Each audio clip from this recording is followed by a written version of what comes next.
Nakapasok na sa Pilipinas ang 2019 novel coronavirus. Yan ang kinumpirma ng Department of Health ngayong araw.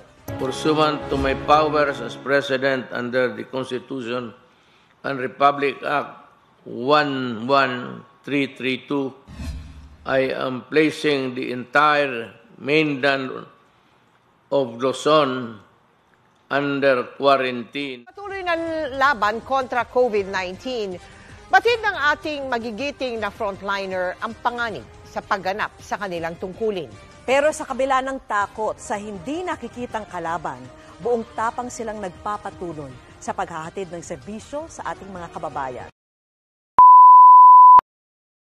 Lahat tayo ay may kanyang-kanyang definisyon ng salitang superhero. At iba-iba rin ang pumapasok na larawan sa ating isipan kapag naririnig natin ang salitang ito. Nariyan si Superman, si Wonder Woman, at si Spider-Man. Ngunit hindi lahat ng superhero ay lumilipad. Hindi lahat ng superhero ay may suot na kapa. Sabay-sabay natin silang kilalanin. Ang superhero ng bagong henerasyon, ang mga bayani ng kasalukuyang panahon. Si Kuyang Grab Driver na susuungin ng panganib sa daan kasabay ang panganib ng lumalalang pandemya, maihatid lamang sa atin ang ating mga pangangailangan. Para sa akin, mas magiting pa sila kaysa kay Superman.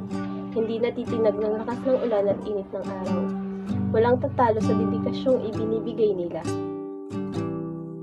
Nariyan din ang mga nurses na hindi alintana ang panganib ng virus.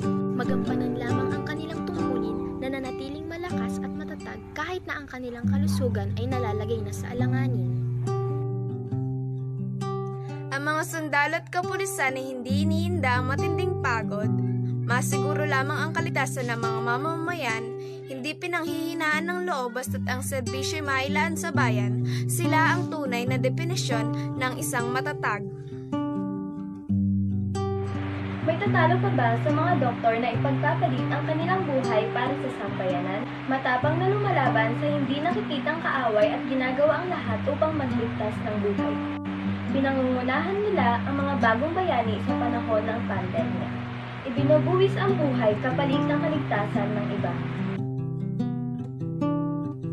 Hindi mawawala sa listahan natin ang mga health workers na tumutulong upang masugpo ang lumalaganap na pandemya.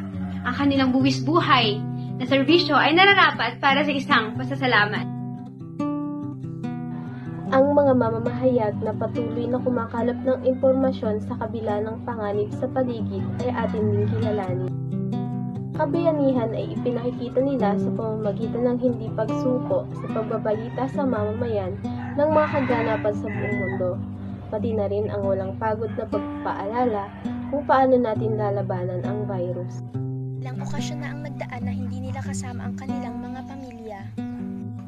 Hindi na mabilang ang pagkakataong kumain sila ng hindi kasalo ang mga mahal sa buhay. Salamat sa pag-aalalay ng walang katumbas na serbisyo.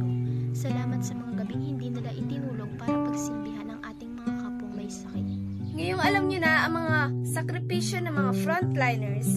Kabataan, pag-asa ng bayan, ang katagang iyan ay bulok na.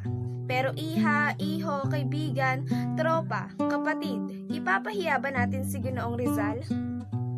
Bata, babae, lalaki, bakla, tomboy o matatanda pa man, may kanya-kanya't gampanin para sa pinakamamahal na bayan.